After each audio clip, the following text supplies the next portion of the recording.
Step in the box, baseball fans. Welcome back to another episode of Batter Up with Brett and John. What is happening, John? I'm doing good. I think I had to wake you up from a nap. I had like 30 people in here waiting, wondering, where's Brett? What's going on? Why aren't we live? And I said, are we good? You said, oh, shoot. We said 7 o'clock Central, not 7:30. So here we are, 15 minutes late. Better late than never. How are you doing on this Saturday night? Feels like it's been 2 weeks since we've done a Batter Up episode. Yeah, man, I'm doing awesome. Went over to my card shop, looked around, got some boxes, got a bunch of stuff organized. Lots of cards at Target. There were some blaster boxes of Series 1 there.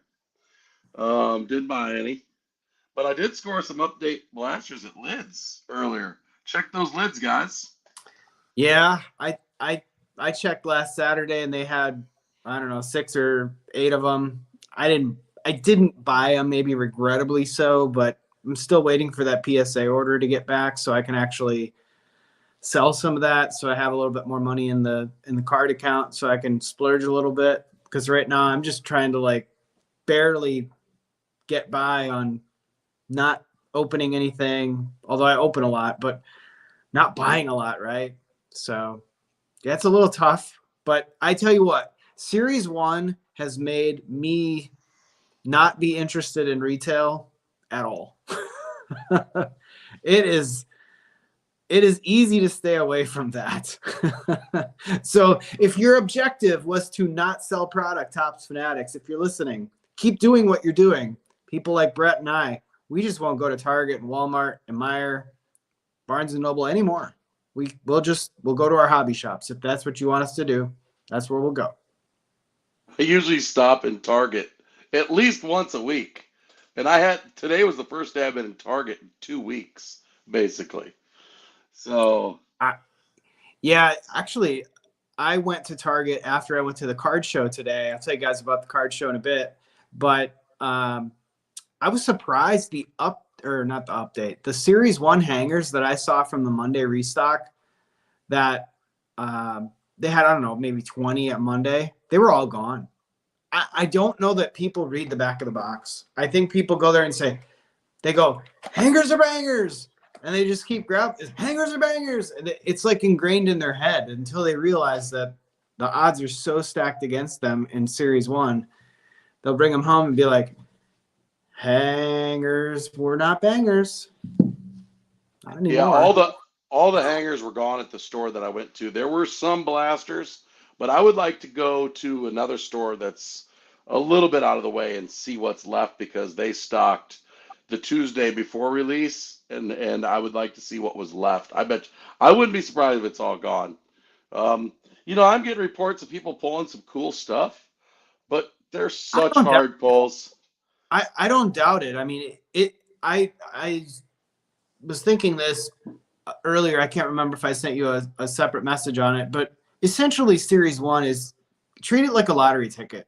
If you buy lottery tickets and you buy one lottery ticket a week and you buy one Powerball ticket, and I know it's an expensive Powerball ticket, no less, go treat it like a Powerball ticket. Go buy one, open it up, hope for the best. Don't keep chasing your losses. You will probably lose 9 times out of 10 on that product. You'll still probably lose on this product, but it's a heck of a lot more fun. So yeah, pick your lottery tickets wisely. So, initial thoughts on Series 1. Here it's Saturday night. This product came out, 10 days Just ago? A week ago. On that Wednesday. Yep. I tell you what, after seeing these jumbos on steroids, somebody said jumbo-licious. I actually love that term for the jumbos. Man, those looks, they've been amazing. And the one thing I didn't anticipate out of the product is the value of the super short prints. They're calling them super short prints, whatever. They're not as hard to hit as super short prints out of jumbos. Short print. They should call them HSPs. But we used to I'm gonna trademark that term.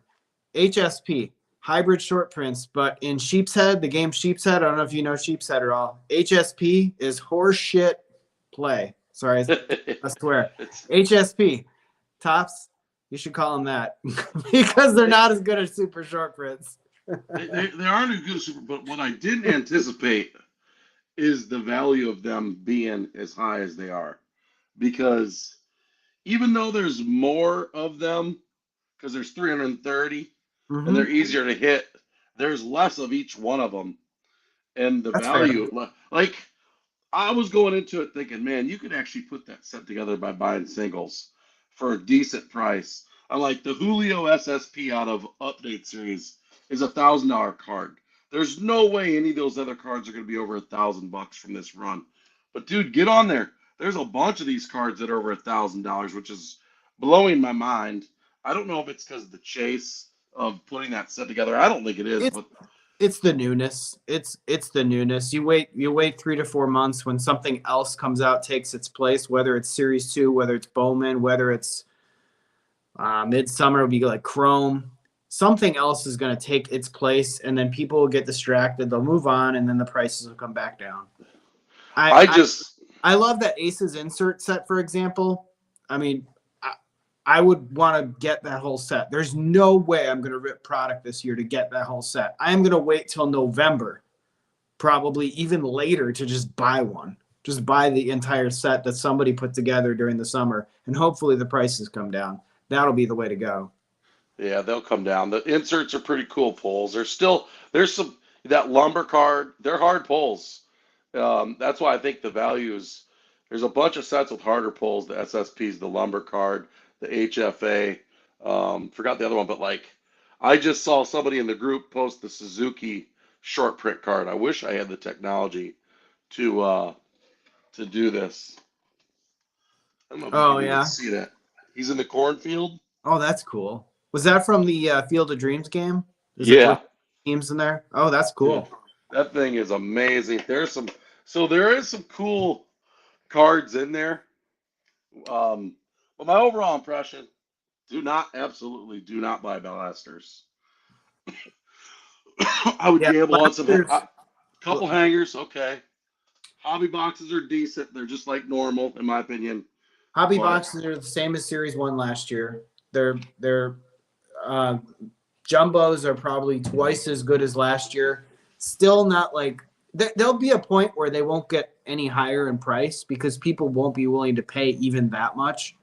Even though the other products all watered down, it'll actually reach a ceiling, and I think that ceiling is coming up pretty soon. I think we're going to see 250, 275 a box, and then it'll kind of peter out. I just don't see it going much higher. I can't see people justifying paying $300 for a jumbo box when there's still so much available.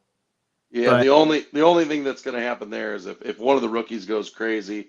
But these jumbos are, I mean, we got to keep in mind these jumbos just came out, and the rate they're being bust is insane. it's high. Yeah. For the price, like I have 8 more left for the price that I got them. I'm gonna open all of them. I mean, that Fanatics deal was amazing. 136 bucks shipped to the door. That was tax all in. So basically 1360 a pack. It's like a hanger box for the most part per pack. Yeah, that is a very good way of putting it. And you're almost guaranteed one numbered card per hanger pack, more or less. Yeah, It's you get 46 cards. Nobody really cares about the base cards anyway. So what's the difference? You don't have the stars of the MLB because nobody likes those anyway. Yes, there's probably less chrome card chances in there, but you really don't care about that either. I do think that to look at them like $13.50 hanger packs, basically, not a bad way to go. That's probably that's probably a fair comparison, and that would be worth it. yeah, Give yeah. the checklist and the hit rate. But Well, and 1 in 10 packs has an auto. You'll never get that out of retail. no, I mean, yeah, that's the thing. You're getting an autograph, you're getting a relic or two. And Yeah, that's another thing too. You're getting a low number parallel every box, at least one of them, and then you're getting 4 golds per box. yeah. It's it's pretty crazy, and Like the very first two boxes I open, I pull one of the SSPs. You're like, why can't this keep going? Can't all be like that, right? No. Yeah, so I'm sitting on a third jumbo box that I got from the card show today. I traded in my goldies and my judges. I traded in $100 worth and got one back. So I now have another box in hand, which $110 price point. That's $11 a hanger pack. That one makes me really want to open it, but it's sitting upstairs on the shelf, wondering what's the future hold for you? I hear you I don't there. know. Yeah, once you move some cards and get some money back in your pocket, it's a lot easier to open that stuff. It definitely is. That's one thing where I opened the light boxes to get all of the goldies and judge pulled, and I pulled some really good cards in there, no doubt. I think I did okay in the boxes I opened. I wanted to sit on those to, wait a year, maybe two, just because Julio has an SSP and Bobby Witt and all those SSPs. But they were so hard to hit. I just figured I could buy some back later. And I probably won't get a bad price point on them if I wanted to buy them. And the Sonic boxes came out. I was going to buy those, even though I said originally I would never buy those. Then I saw, well, maybe $70 is price point. I don't know. Maybe I'd order 4 or 5 of them. I decided against it. I'm going to skip it. I don't blame you. I was like going back and forth because guys, Fanatics has had some great deals the last couple weeks. Fanatics with the 10% off yesterday. I think they were $75. You get 10% off with the free shipping. That's Yeah. a very tempting deal to get that deal.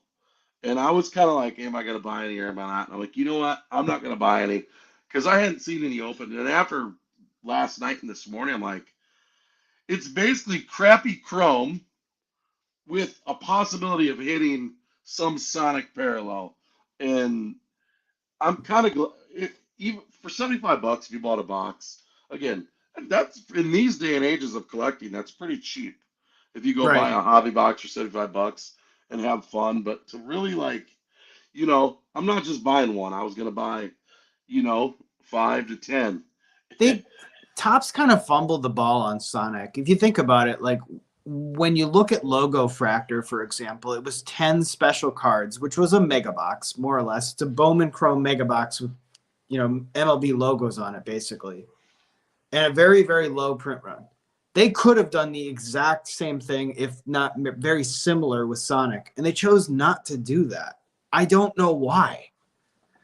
Why make one product so juicy, so amazing, and then another product so lukewarm and be like, well, we want you to love this just as much as we didn't even tell you about this product. It's almost like you're hiding the products that are good, kind of misdirecting everybody. Like you hype the products like Series 1, you hype the Sonic, you hype the other products that you want people to buy because you have a lot of them.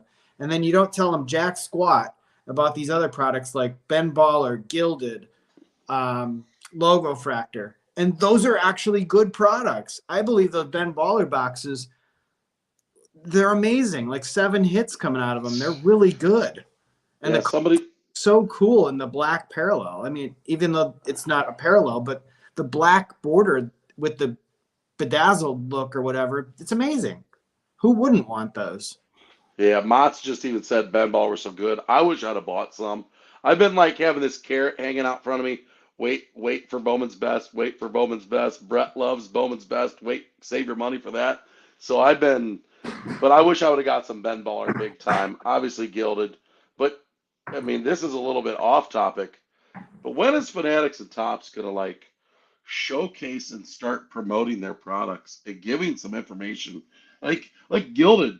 If they would have, I know Gilded sold out after the fact, but if they would have come out and made their own social media, they don't even have to put a lot of time and effort into it. Really, I mean, even amateur hour style here, I could take a box and open this stuff up and put a video out, and people are like, "Holy crap! Why can't they do that on their social media?" Mm-hmm. And give some. I'm like, because I had no idea what Gilded was even about. Kind of I like Logo Fractor too. Like I I don't know what this stuff's all about.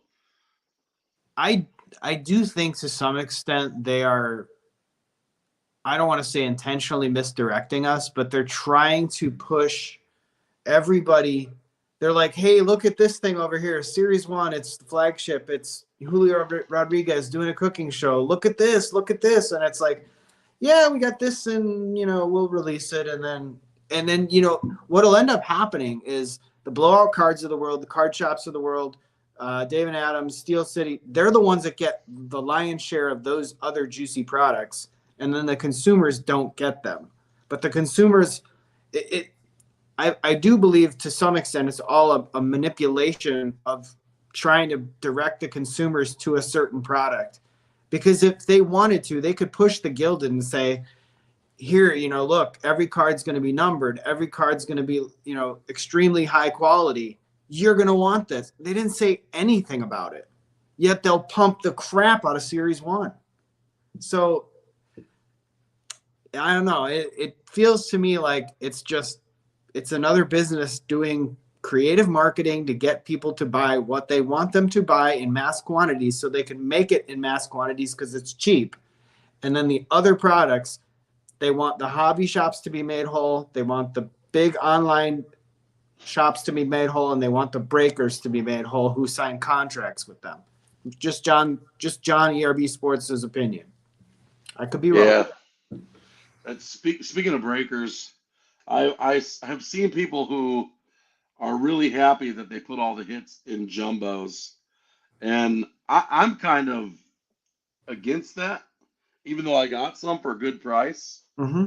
I like well-rounded products where you can go buy a hanger, a blaster, a hobby box, where you still have a chance to pull some good stuff. Because here's my fear. Going forward, Mm-hmm. if every person knows that all the hits are in jumbos, guess who's going to have those in their hands? All the breakers, all And the the hobby hobby shops. They already do. David And Adams then and the Steel Cities and the instead of consumers 150, have to pay a huge price. instead of 150 on release day, they're not dummies. These guys aren't dumb. They're going to be like, we're going to start these out at 250, and you guys can fight over them at 250.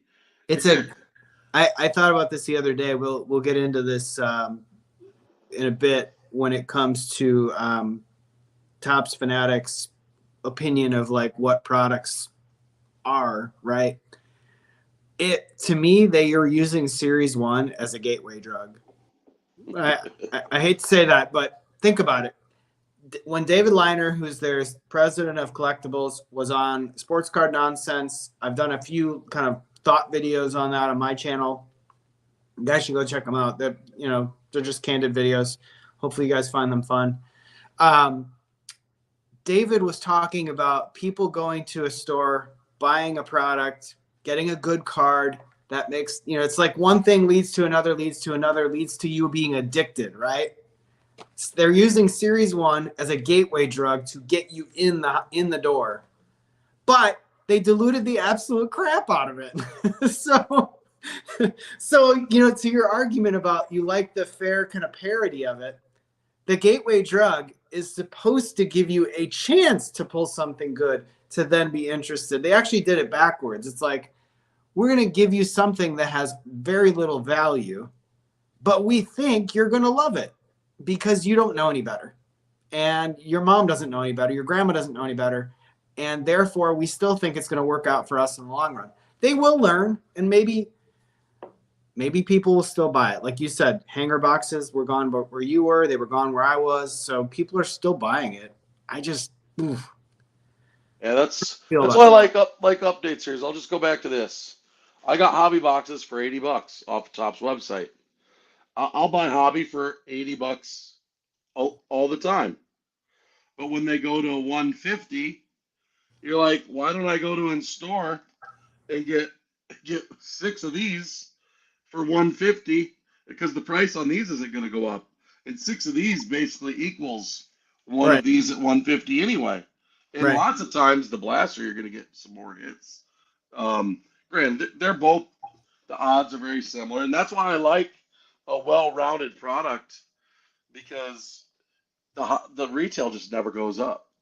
And people are like, oh, I couldn't find retail at the stores. There's still people finding.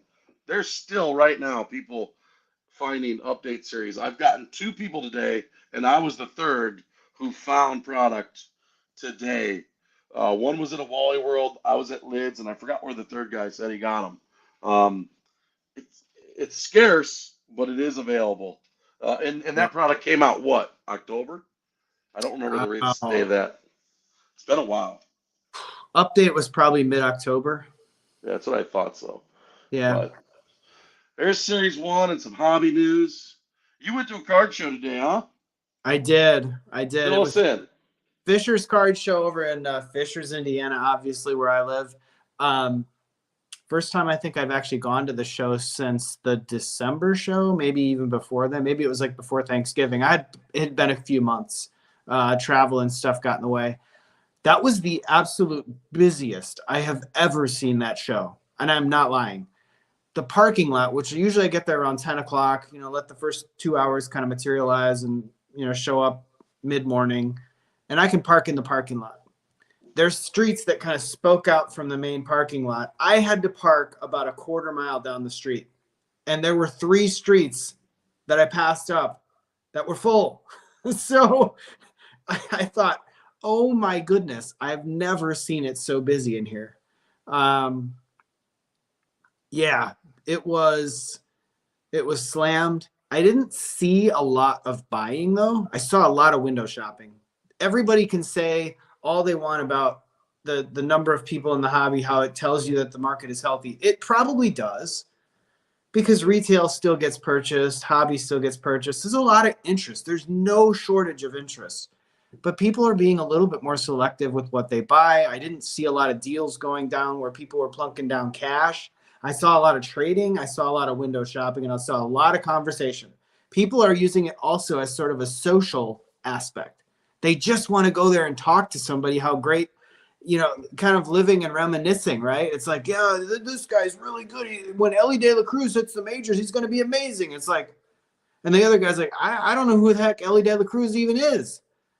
And they're like, well, you got to get on that. And it's funny because that's sparks conversation. That's what I took from the show is a lot of window shopping, a lot of conversation, a very social aspect to it. The interest level is high, but it didn't see a ton of transactions taking place. That's my opinion again. The dealers there will probably tell you they had a great day, biggest day they ever had. I didn't see it.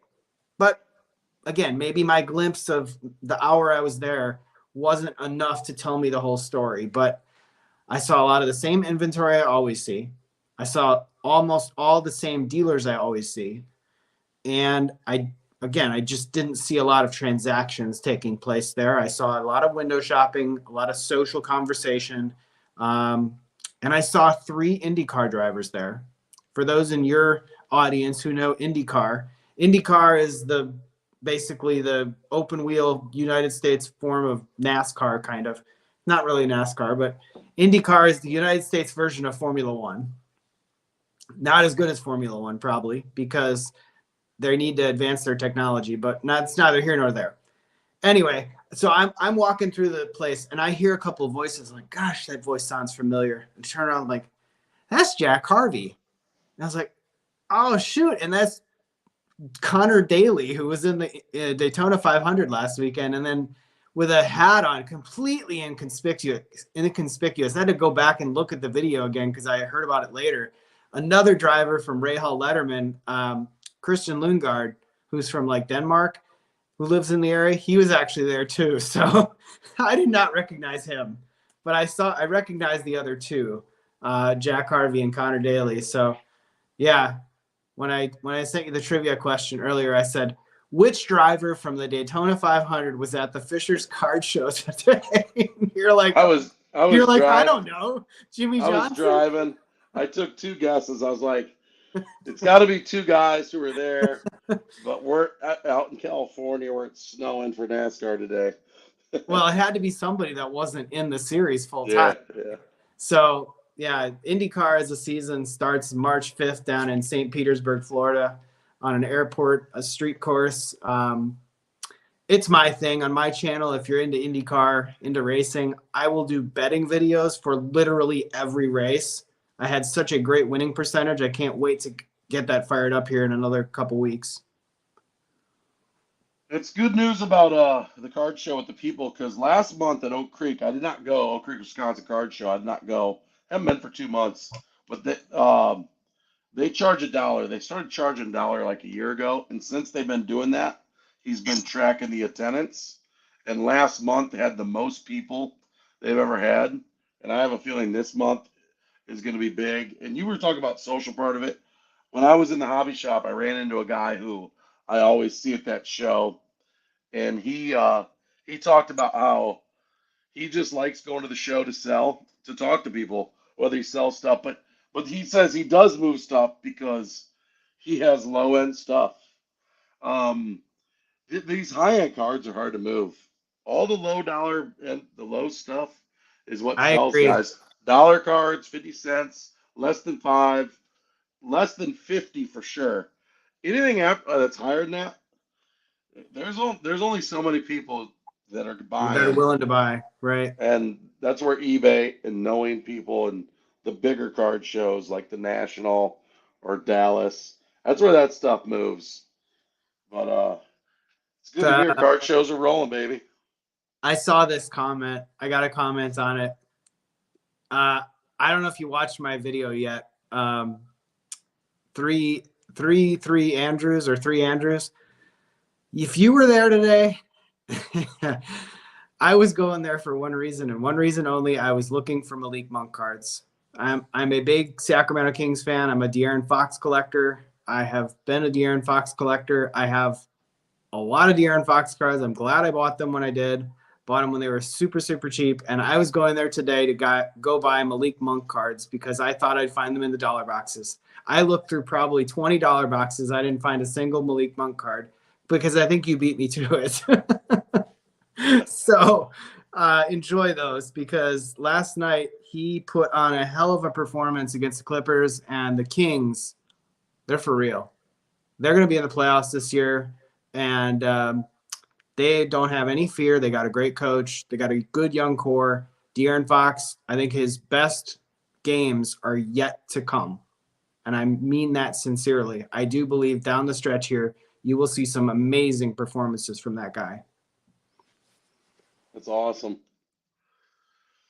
So what somebody in the chat said, a little switch of gears, non-baseball, non-NBA, football. Somebody mentioned about Bowman University football. Yeah. And when I was in the hobby shop today, two people walked in the door asking if they had Bowman University. I saw sports card investor talking about buying some of it. And trademark collegiate football, first Bowman cards. I think it's a cool concept as a Bowman, as somebody who likes Bowman a lot. I think this concept could be really good. Yeah. I have no idea what the print run's like. I have no idea. Like, I haven't even seen a box or odds. I would love to know how much was made. But Well, you know, that's an interesting concept. given the fact that Topps is really good about putting odds on the box, I could probably run a calculation and publish that on my channel. I would definitely be willing to do that if I could find the back of the box or a pack odd screenshot. Yeah. Sure, you You can know, get it. You could probably go to Indie Card Exchange. My hobby shop I didn't have any because their packages were delayed. yeah, I will say I like the look of the cards and the fact that they're college. They did make them they're a little bit better than the college stuff you've always seen over the years from Panini, which I always found kind of boring and kind of bland and the colors weren't very good and I am not a fan of Prism at all. I hate that tint of green. I think it looks ugly.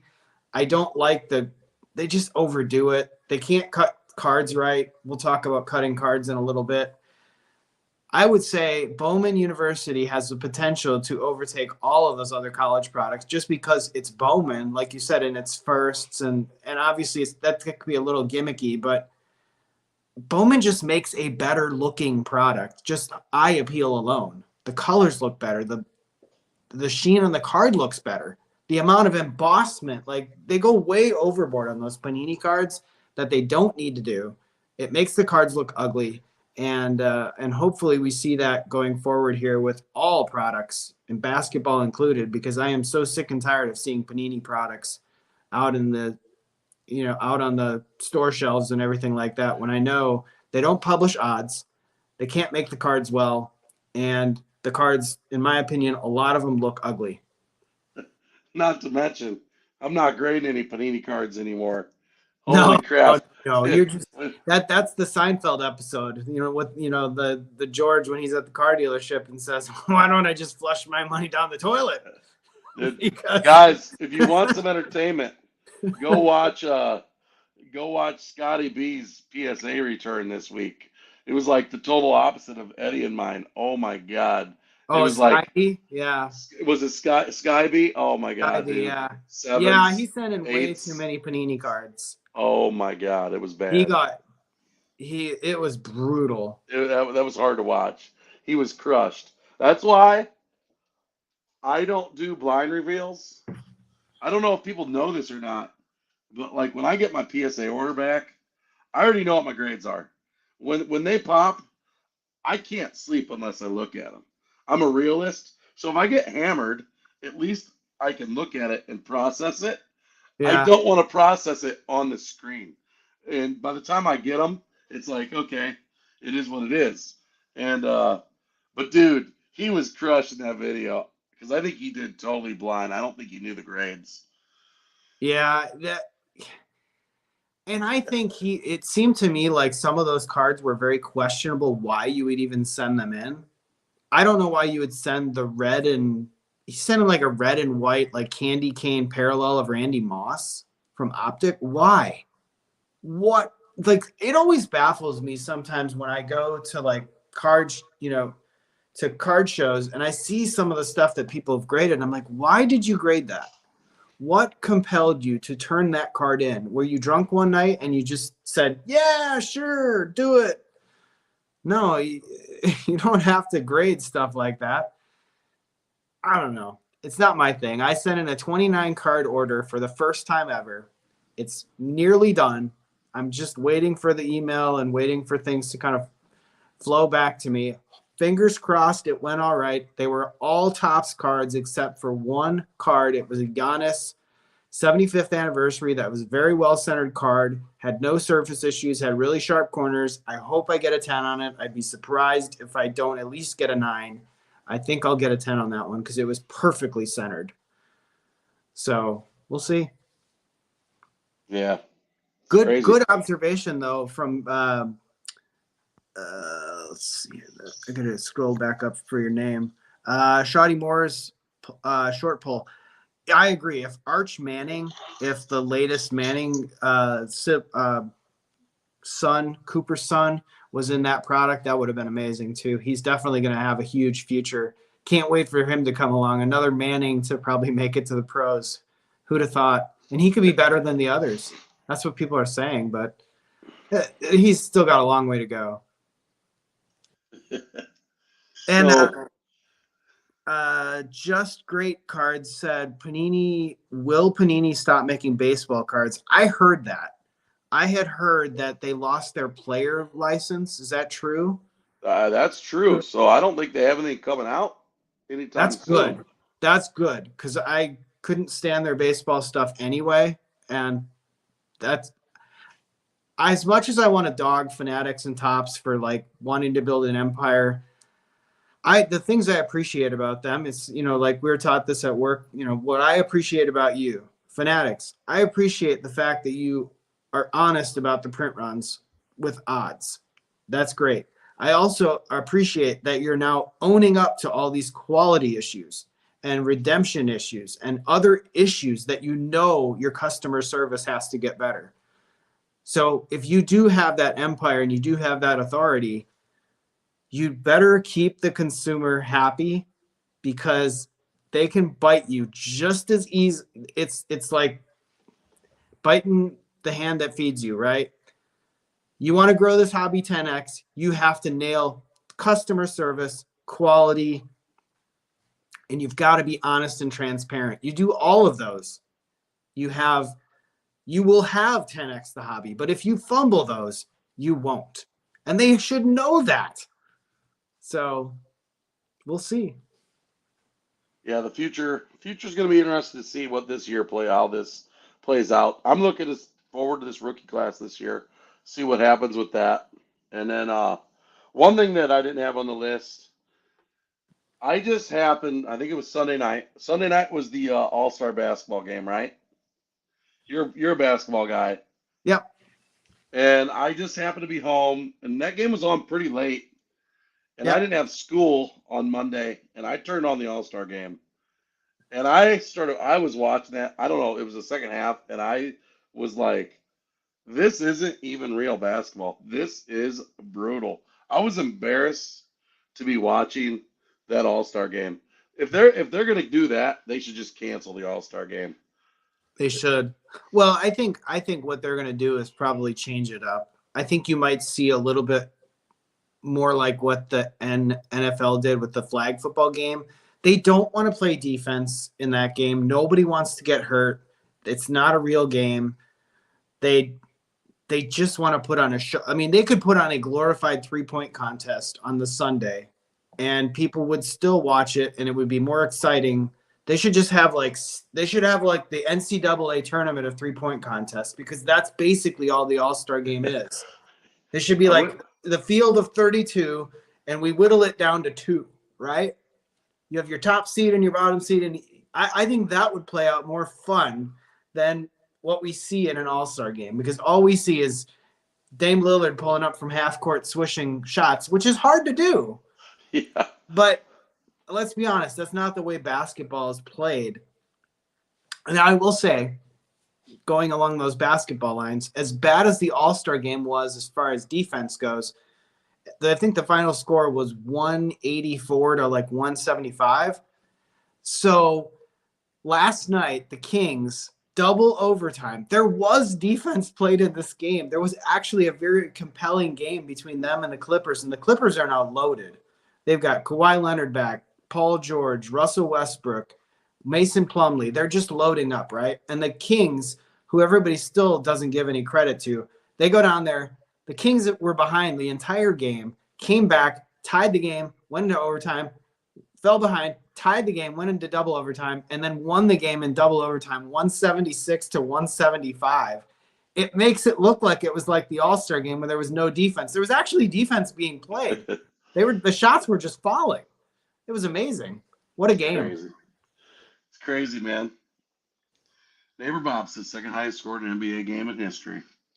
Yeah, I always stay up for Kings games on the weekend. That one started a little bit later, and the first half ended around midnight, and I went to bed, and I woke up, and I saw that, and I'm like, oh, I missed it. I was like, well, what time did the game end? It was probably 1:30 in the morning my time by the time it was actually done. So it was probably good I went to bed. So, but yeah, crazy. What a game. So you want to still talk about Series 1 or you want to switch gears to another topic? Well, you got any other good topics? I kind of scratched off my goods here. Yeah, so I brought a couple of props with me. These are very, very miscut Topps Chrome cards from the light boxes. Now, David Liner, who's the president of Fanatics Collectibles, was on Sports Card Nonsense a couple of Thursdays ago. And one of the last questions they pressed him with was, are you guys aware of the QC issues? Are you aware of the quality control issues that your products have? And he said, yes, we are well aware of them. It's very disappointing. And consumers should expect to see a substantial improvement in quality going forward on the newer products that are coming out.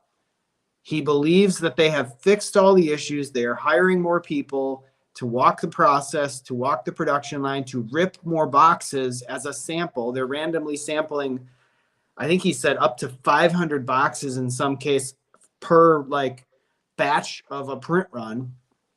I don't know how they do that. What do they do? Take the cards out, take the hits, put them back to the front of the line? I don't know how that works. But he said that they're putting much more emphasis in quality control to make sure that things like this, I don't know if you guys can see that, but basically it's an extremely miscut card. If that is true, that's good. But again, it's a wait and see. It's trust but verify. It is us as consumers saying, you gave us your word. Now do what you said you would do. So I think when Chrome comes out this year, if we see more of this, we know that it's all lip service and it's back to the drawing board.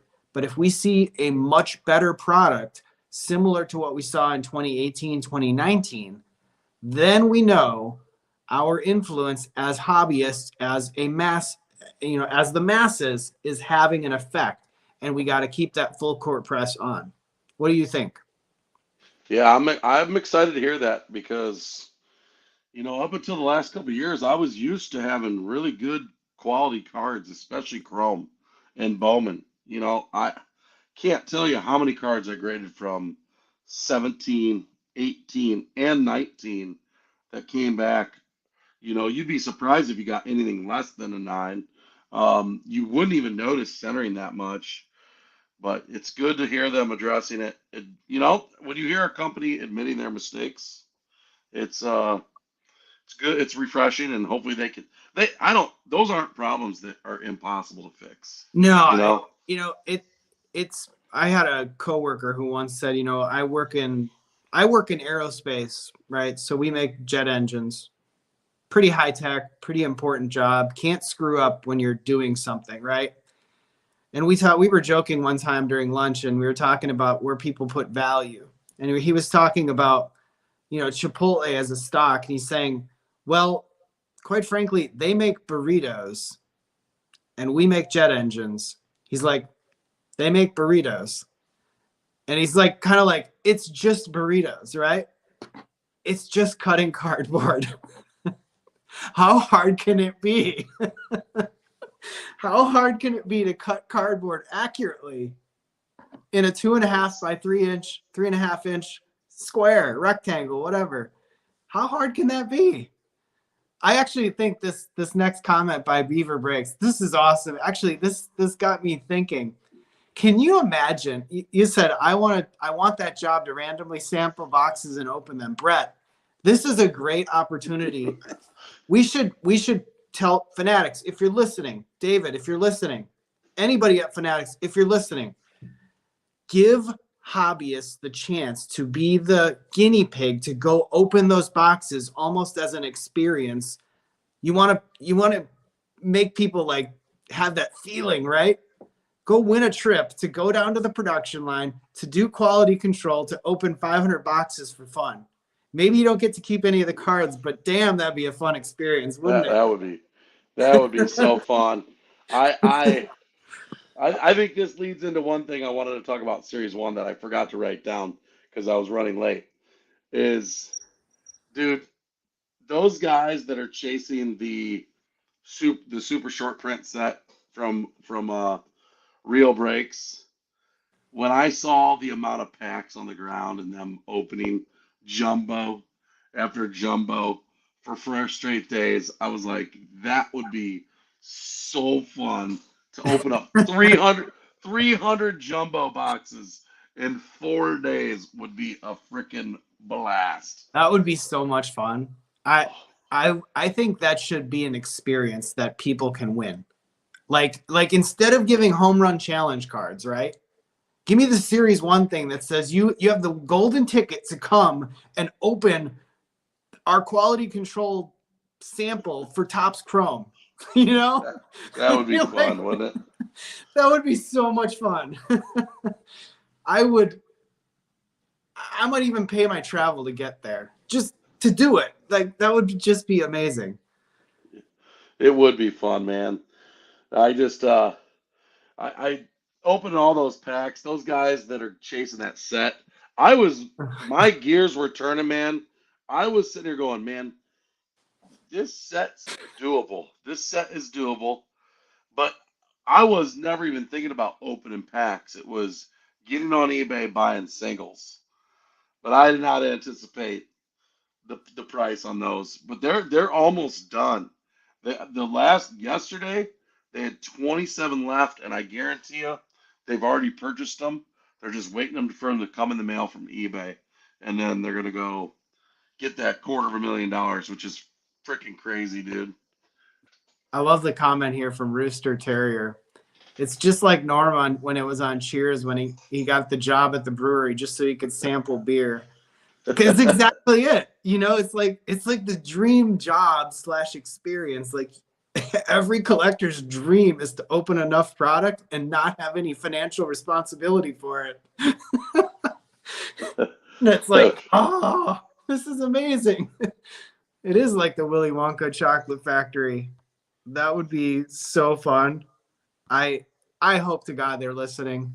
Do that. Do it.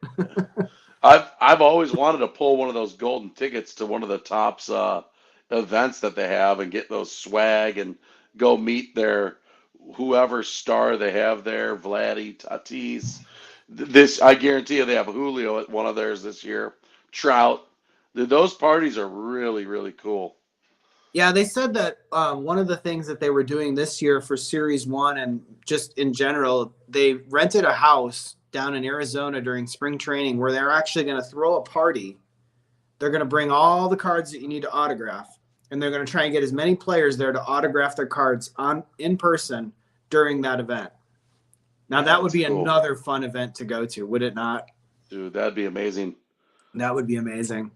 I actually think there's a hobby event out in Arizona right now.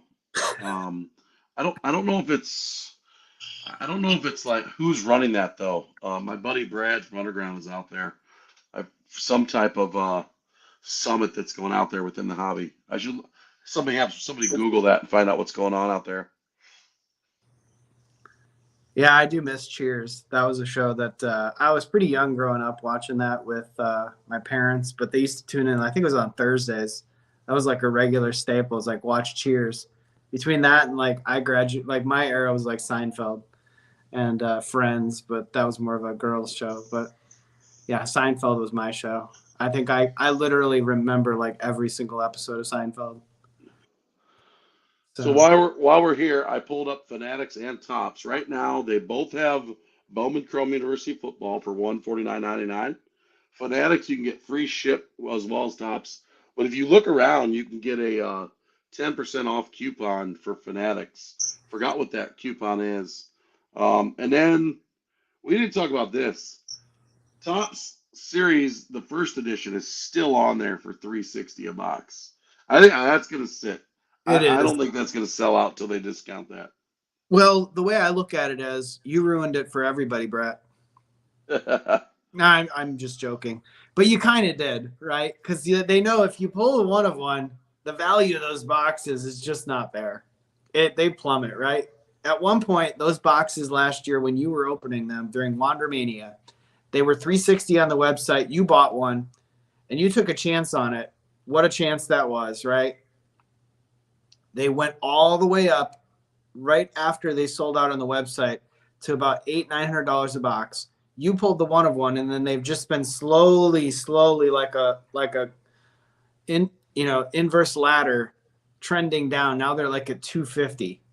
So these boxes here, they're just, even though Gunnar Henderson is good and he is the number one prospect coming into this year, I just don't think it has the hype like it did Wander to sustain a $360 price point. I think that's a $250 box.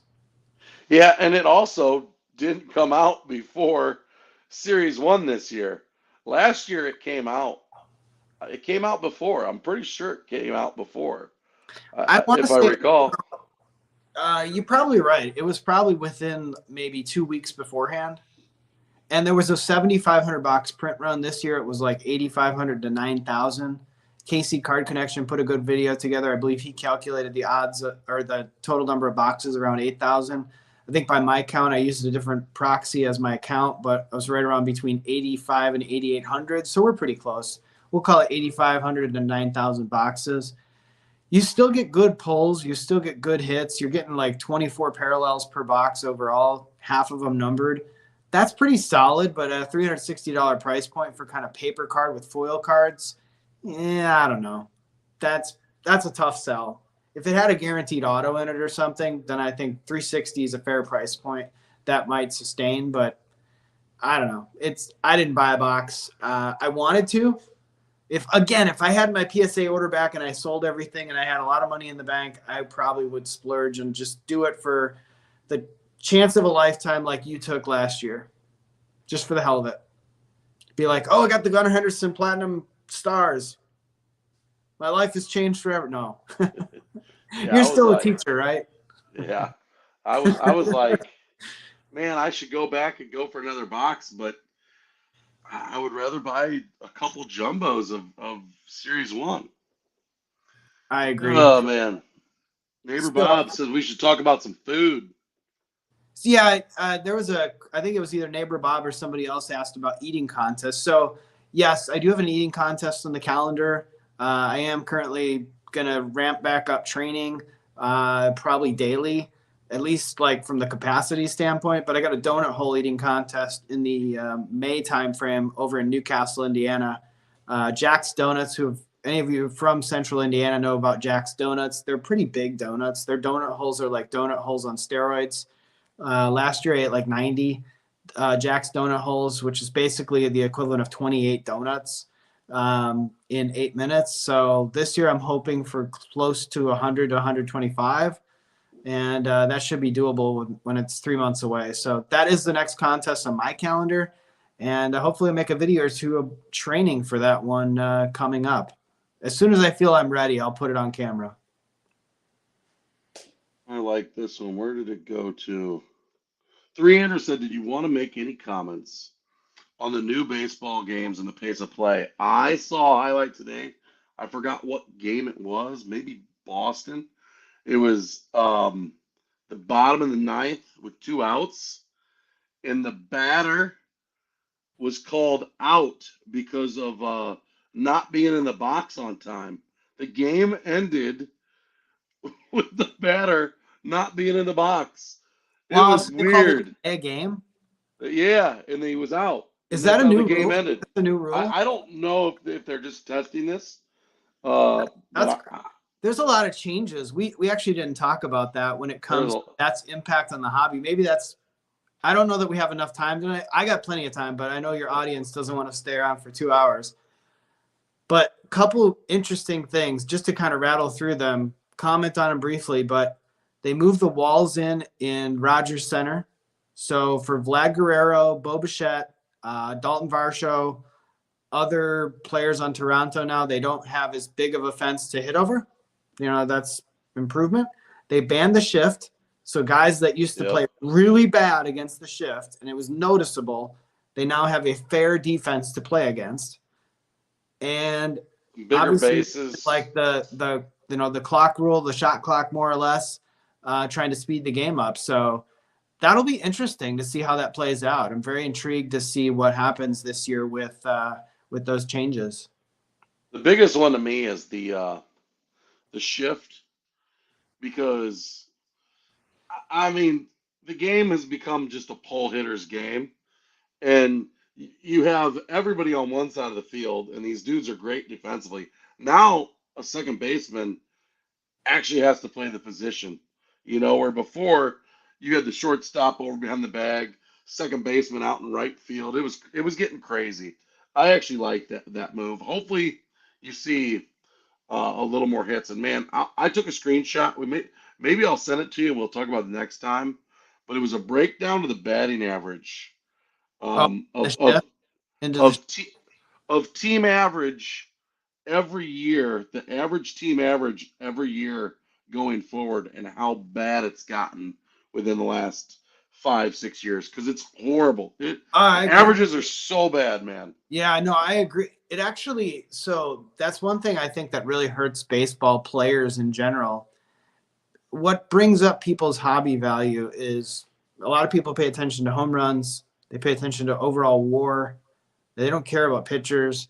They don't care about defense. They don't care about guys that hit singles and doubles. But if your average is 214, that sucks. That won't get you into the Hall of Fame. And I think that hurts players long term. Yes, in the moment, it's better for their card values, maybe because they hit 30 jacks a year and 100 RBIs, but they're hitting 214. And in the long run, that will not play out in their favor, I don't believe. when you look at sort of purists of baseball, like 50 years from now, they're just going to look at that era and be like, all they did is try and swing for the fences. They didn't actually play the game. Although the game changes, it evolves. But yeah, that's really interesting that you found that data. I would like to talk about that on another episode. Baseball, we got plenty of weeks before baseball season to ramp things up. We can definitely get into that. Yeah, man, we're getting close to an hour. What do you think? We finish off with We can. Like I said, I'd go all night, but I just wasn't prepared with the rules. I would like to sit down and put a little, make sure I have everything correct. But let's do a little box battle. all What's the right. record? Is it 6-12? My record is 6 wins and 12 losses. Brett's record is 12-6. He is a solid playoff team at this point. I am a lottery pick at this point. I've had such bad luck with these blasters. You've showed me some pictures of like a sample of 10, and you pulled massive fires. I opened 5 and I pulled veteran golds. That's all I pulled. Hey man, you pulled that red Ice Baby One Lance Dance card. That's a nice one. That was out of a hanger box. And a Bobby on the back, stars in the MLB, the one we love. Teapot said he's excited for baseball. I am too. I have made up my mind that I am going to make sure to watch more baseball this year. I'm a little more excited about my Cubbies this year. I still don't think they're going to be very good, but they should be better. And you know who I'm excited to watch? The Padres, man. Padres, yeah, they're stacked. Dude. I mean, so good. The first pack had potential. It had a black gold and a rainbow foil, but they weren't good names. Joey Votto and Nick Pivetta. Yeah, I didn't have much in that one. I got a Joe gold. Adell relic. If you're one hit in the box is a gold, that's usually like not good. Got a backwards card, John. Oh man, Pirates. Short print. I got a rookie gold at least. What'd you get? Good Jose Miranda rookie short print base. I got a bad. Diego Castillo. I think this Jose Miranda probably beats that. He's not bad. 19 home runs, 55 RBIs. I don't know if that's minor league stats, but he looks all right. I'll sleeve it up. That's a 59. So there's a short print. Okay, I got to get a short print then to beat you or an autograph relic. Judge Black Gold. I mean, rookie gold. Peterson's fire. About a rookie gold. Rookie gold was decent. They're calling on the stars of the MLB. Yeah, Aaron Judge. Does that beat your card? No, probably not. In the chat, they're calling Brett wins already. You're gonna have to have some. Teapot was with me this time. I wanna bring it home. I need a short print. It's been a while. It's been a while since I've got a short print out of a box of a blaster. Your theory of doing-ness, the odds are 1 in 4 for a short print out of these things. I've opened at least 5 and I haven't gotten one, so I'm way overdue for a short print out of a blaster box. Theory of doing-ness. Miranda writes, just kind of. I got a blue. Maybe a blue can be a J-Rod. That'd probably win. Yeah, oh yeah. Stu in the order, he got a PSA Not gonna get it done. 10 blue, retail blue, and man, I didn't realize how much that card would go for. How much? Oh, we had a golden here too, but it's not a rookie, Jake Fraley. There was a couple sales on it over $500. It was like a pop 3. Wow. I'm like, dude, sell that thing immediately. Man. Stu says, yeah, buddy. I am drawn dead. I'm down to my last pack. It's the one with the relic. You better hope that relic's an auto. Or a numbered J-Rod. My relic is a black.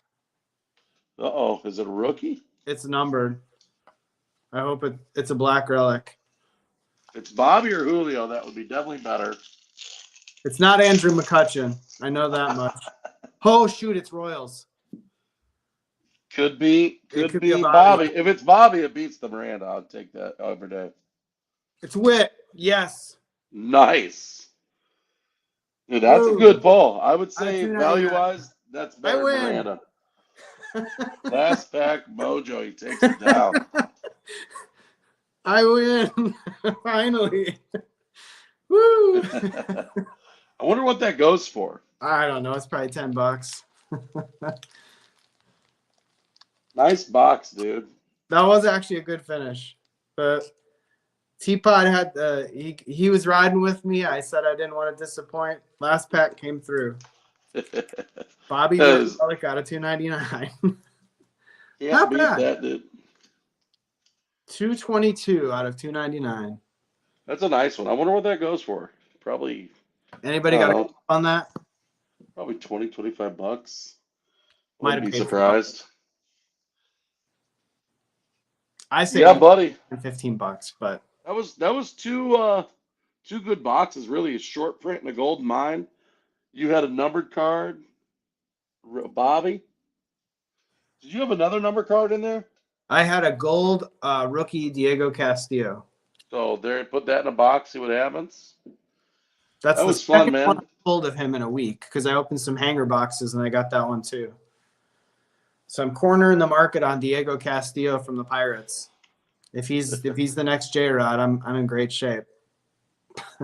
Man, boy, am I gonna miss Update when it's dried up. This product's been so good. So good, guys. But any parting shots, John, for the night? Parting shot is ERB wins. ERB wins. Make sure you check out John's channel, ERB Sports. And do you remember the link to the video of that guy who did the breakdown of the odds you sent me? His channel was really small. I thought he did a nice job with that.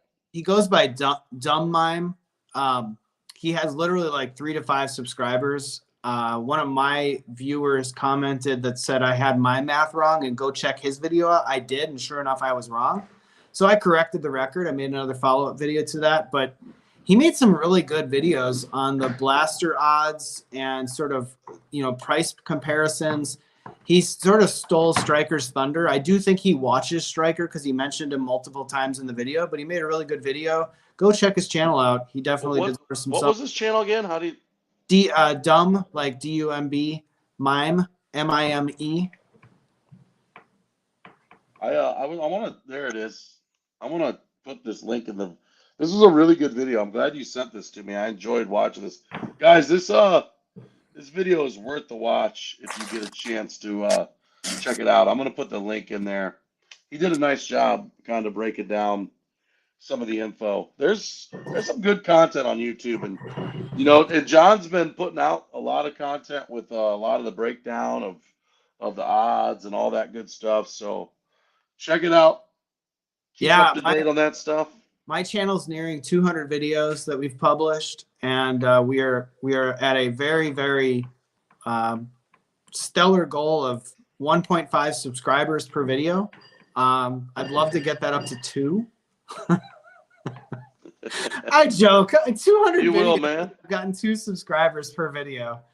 It's actually kind of pathetic, but I know it's not about that completely, but it is rewarding to know that somebody finds your content interesting and funny and valuable, and it helps you keep coming back, right? Keep up the grind, man. I will keep it up. Look for more eating and betting videos on my channel. Look for more ripping videos of stuff that I already have on hand because I'm not chasing anything new. And I don't have anything else, Brett, unless you want to take us out. Nope. Thanks for coming in, guys and girls. We appreciate the support. Until next time, peace. Take care, everybody. Have a great one.